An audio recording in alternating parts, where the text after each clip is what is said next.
people don't realize that used coffee grounds are so good for many things around the house. Australia throws away 6 million tons of spent coffee grinds every year. That is enough to fill the entire Great Pyramid of Giza or the MCG 28 times over. So, how can we reduce all of that waste at your own home? I'm Ryan, your Chief Espresso Officer. Today I'm going to give you 5 easy things to do with your spent coffee grinds after you've consumed all this gorgeous coffee.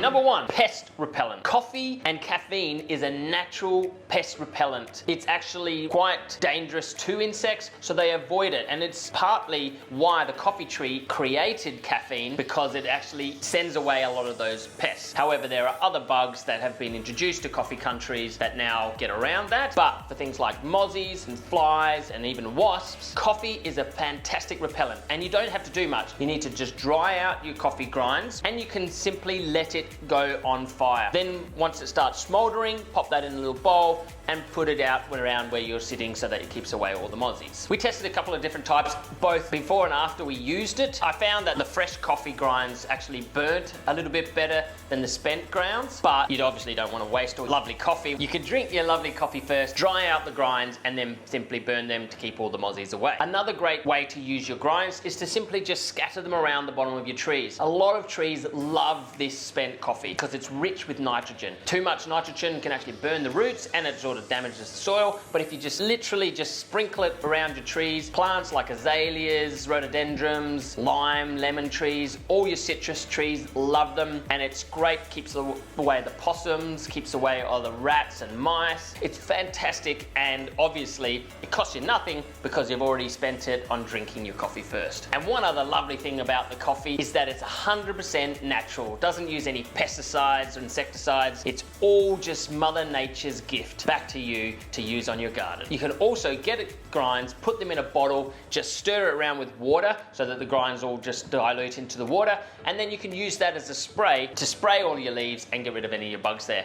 It's not going to necessarily kill all the bugs. It doesn't act like an insecticide where it kills all the bugs. It does ward off a lot of insects. So if you've got scale on your tree, you might have to introduce some other products as well, but it definitely helps. And it also, people have done experiments with spreading it around underneath their trees, and they've noticed that the trees that have all the coffee grinds on it actually reduce the number of scale from the other trees where it gets overrun. Number 2, enriching your compost with coffee. If you're composting at home, then coffee is a fantastic product to put in there to supercharge it, in fact. So unlike with the bug repellents, the mozzies and the wasps, it actually supercharges your compost, giving it a great caffeinated biome and all of your microorganisms to flourish. Literally, the worms get supercharged with caffeine and they just go through your compost, supercharged at number 11, so that they get all of your work done for you. You don't even have to do anything about it. Just be careful, obviously you need to mix in some other ingredients if you're putting a lot of coffee grinds in, because of that heavy nitrogen,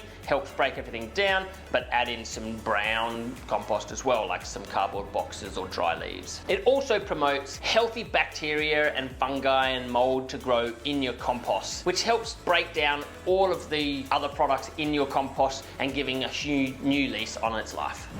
Number 3 is hair exfoliator. We talked about the body scrubs, and obviously the main ingredient is the coffee grinds. And you don't have to add anything into it just to scrub it into your head. It goes on like before you put on your shampoo, you wash your hair with it, and it really just gets rid of any dead skin and just nourishes the roots of your hair. I would know, I'm an expert at hair. But just be careful if you are completely blonde, because the dark color of the coffee can decrease the lightness of your hair. So it's much better if you've got sandy blonde hair or darker hair, because it obviously isn't going to dye your hair. You can also rub it all over your skin as well, because it's just a natural exfoliator, and you get the added bonus of having a perfume that smells slightly like coffee. And once you've done staining your hair, number 4 is all about staining the furniture. So obviously you're not going to stain all your furniture with coffee grinds, although you could if you really wanted to, but it's really good at doing touch-ups. So any scratches, blemishes, or any chips, you can just rub some coffee into that and it just gets rid of that scratch, and it buffs it out really. And one example of that here is my tamper, which I've had now for a while. We can see here with my tamper, this was just scratched in and was barely visible when I first got it. But over time, I just every day just kept rubbing coffee grinds into it with my natural oils, my finger, and now it's perfectly shaped. You can see it all very nicely. Here's another example of where coffee has slowly stained furniture over time. This was added just a year ago, and this has been here for a couple of years, and you can see how much darker it is with the coffee just naturally falling on there and being rubbed into the surface. And lastly, number 5 is a tasty meat rub. Yes, that's right, you actually eat the coffee. What happens is it just goes into the meat itself, you use it as a rub, and it goes into the meat itself, making it more tender. The acidity in it tenderizes the meat, making it much more easy to go down, as well as you can fry it to give it that crispy sort of layer of crust around the outside. It does add to the meat taste without overpowering it like some of the other spices that you might be using in your meat rubs. All right, so that's 5 things that you can do with coffee spent ground without having to add anything in. I hope you like this content. Please give me a thumbs up or subscribe or leave a comment in the section below. And as a bonus round, I'm gonna give you some interesting information about biofuel. So one of the things that's been discovered recently is that coffee can actually be turned into a biodiesel or a biofuel very easily. And there's a company in London called BioBeans, which are actually using spent coffee grinds collected from cafes around London to fuel a couple of the buses there, which is amazing because this could be how we power future vehicles if we're looking for alternative energies. We did a little research and experimented with the coffee amounts that we go through here at the cafe. We do about 180 kilos a fortnight, and that alone could power one of those London buses mixed with the right biodiesel to fuel it for 1 day. Just imagine what we could do with the 6 million tons of coffee grinds in Australia with the amount of buses that we're operating in here in Australia. We could run pretty much every bus all year round, all just on coffee grinds. Have a think about that. That's 80,000 buses running all year round after you've had your coffee. Can you imagine what that would be like? That would be a perfect world. It would actually encourage more people to drink more coffee just so you'd be doing your community a service.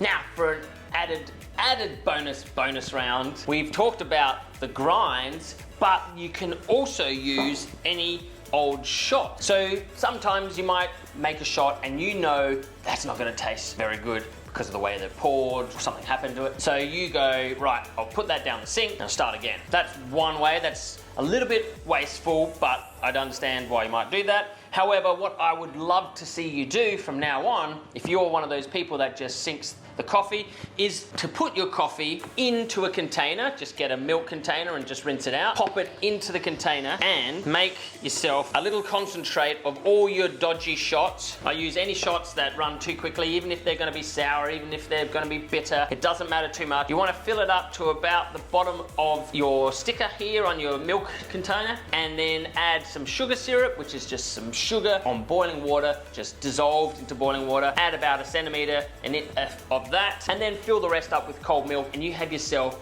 the best iced coffee mix that you will ever try. Completely natural, with a little bit of sugar, obviously of your choice, but that is going to be better than any ice break or any Farmers Union iced coffee, any iced coffee that you're going to buy from the supermarket, because it's 100% natural. You know how you've made it. You can chuck that in the freezer, let it freeze, and then bring it out, break it all down and turn it into a nice frappuccino with bits of ice in there. Really good for a hot summer's day. So there's a little tip. That doesn't matter how good your coffee or how bad your shot might have tasted. That balances it all out and just makes a fantastic summer's drink. So there's 5 things that you need to know, a couple of bonus things that are thrown in there as well. I hope you enjoy these videos. I'm super passionate about all things coffee. So if you like this video and you found the information useful, give me a thumbs up. If you really like, you can subscribe and put a comment in the section below to shout out to me, let me know what you want to learn about or any interesting questions you have about coffee. I'm Ryan, your Chief Espresso Officer, and as always, enjoy your brew.